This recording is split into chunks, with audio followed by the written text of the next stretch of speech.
Looking at this estate from the road, from the gatehouse, you will love it.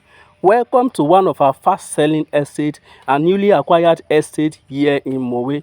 This estate featured mini basketball court already done in the estate, mini children playground already done in the estate, mini football arena already done in the estate, 24 hours CCTV surveillance camera already in the estate, standard casting drainage, security personnel, tiled road inside the estate, solar and street light inside the estate, artificial lake inside the estate, and perimeter fencing already done in the estate.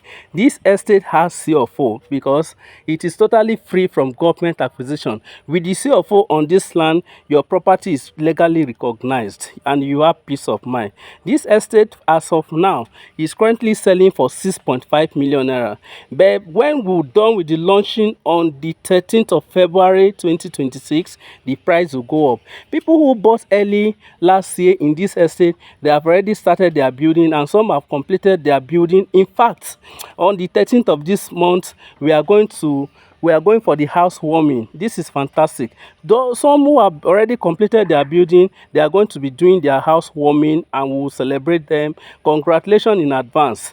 This is fast selling estate and this is a buy and build estate. When we say buy and build estate, we are talking about the estate that bring high return on investment within a short period of time. We are talking about the estate that you buy today and you start building today. We are talking about the estate that come with instant allocation. Don't miss out on this estate. Those that invested early, they enjoy high return on investment. And even as I speak now, the estate is currently selling for 6.5 million naira per plot.